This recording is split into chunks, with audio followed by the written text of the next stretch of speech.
All right, folks, good afternoon. Welcome. My name is Ash Chowdappa. I am responsible, along with my team, for all aspects of Aruba's wireless LAN and software product strategy and product delivery.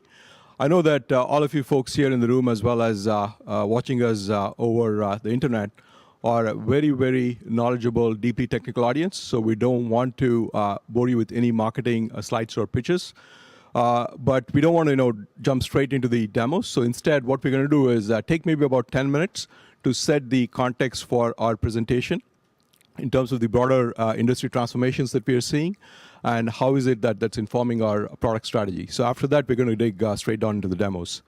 So with that, I think all of us have been privy to or have been witness over the last few years to this digital transformation that's happening around the world, pretty much in every industry, every vertical. And the physical is actually meeting the digital to really drive the next generation user experiences, customer experiences, as well as driving people and process efficiencies. So that's basically what's happening. So in the context of this digital transformation, mobility, IoT, and obviously cloud are the three key pillars. And then what's happening is, everything, starting with the facilities to furniture and every aspect of every physical asset that's within the confines of a building, if you will, or a business entity is all being IoT enabled, right? So that is the broader megatrend, and that's the broader context. So now these three key pillars, if you will, or these three key megatrends are also presenting new security challenges for businesses out there, whether it's the cloud and the SaaS adoption, which is dictating the needs for newer connectivity models or security models for remote and branch users, whether it's more sophisticated attacks with malicious or compromised user credentials. And last but not least, the IoT, the advent of IoT in a very, very big, massive way into the workplace is really opening up new attack vectors or attack surfaces. So security is really paramount, and it's very integral for digital transformation and mobility and everything else that's happening around us. So the stakeholders, obviously, we're very familiar with these four key stakeholders: the end users, lands of businesses, the IT organization that really runs and deploys these networks and infrastructure, and last but not least, the executives, the business owners, if you will. So on the business owner side, I think the expectations, have historically kind of remained the same: better ROI, more security, more efficiencies, and so on.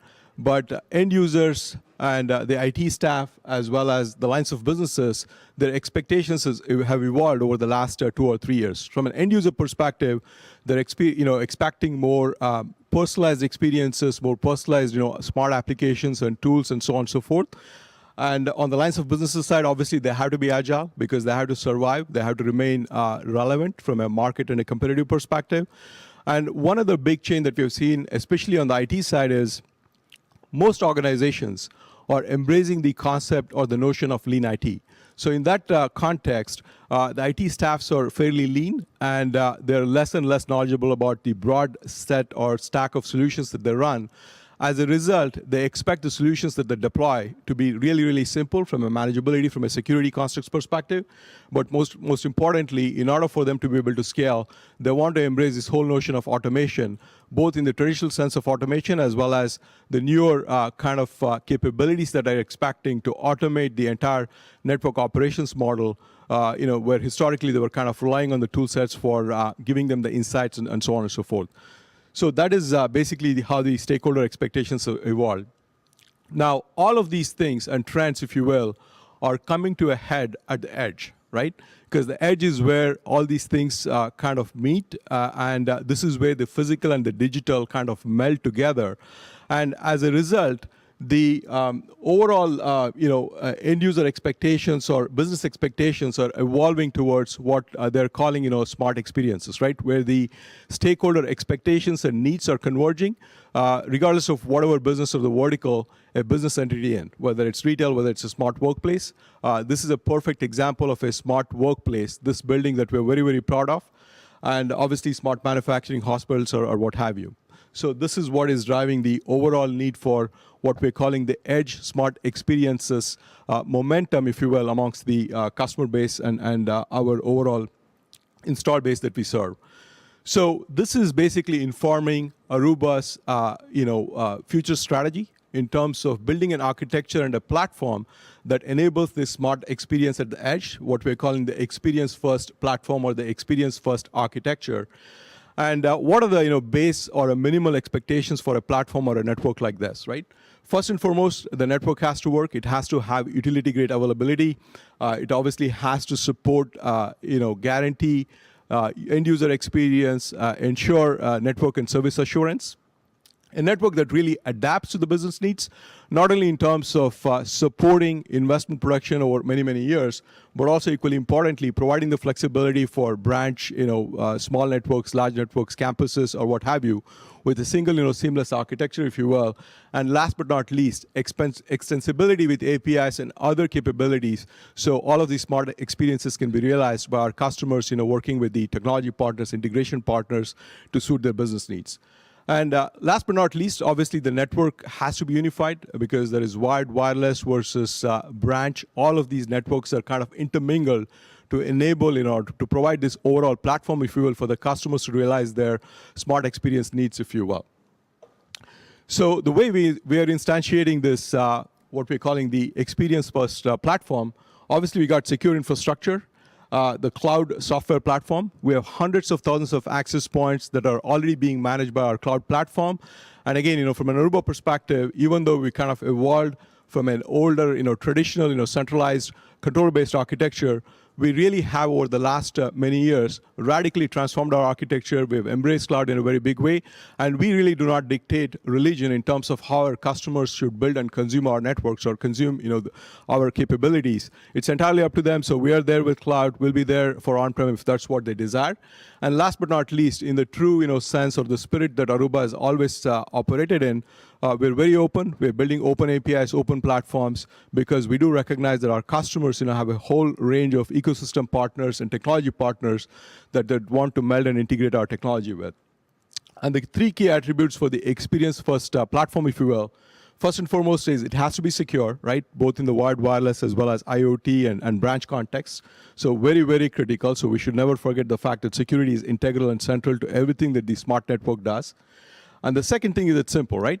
So both from a manageability perspective, from an IT users, whether it's cloud, whether it's on-prem or what have you, it has to be really simple. It has to provide, best-in-class simplicity, unified, platform for enabling those experiences.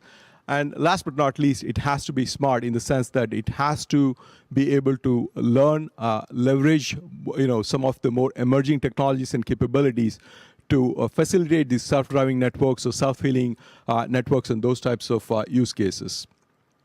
So Aruba has historically, since its inception, has been really fundamentally focused on this user-centric networking. Context has been integral to what we have offered as part of our platform for many, many years. So these things are not new.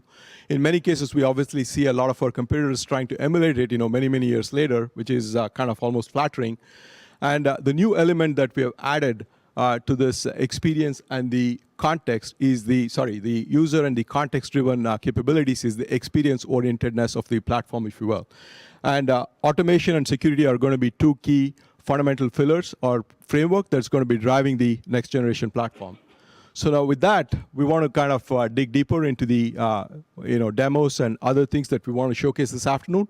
We're going to kick it off with some of the speeds and feats and all the top of the mind type things that many of you have, which is 1180 and 11AX. Security purely from a wireless connectivity perspective, things like WPA3. And then we're going to kind of round it out with where we are bringing the smartness and the machine learning and the artificial intelligence type capabilities with our cloud platforms, whether it's NetInsight working in the cloud or Introspect for all of the inside-out network security. One thing that I want to call out here, right? When we think about what we're calling the experience-first architecture or experience-first network platform, actionable insights is something that we have traditionally, historically offered for many, many years through products like Airwave. So that is old hat for us. We're actually evolving in the journey by adding more intelligence and driving all of that intelligence from the cloud into the network fabric. So our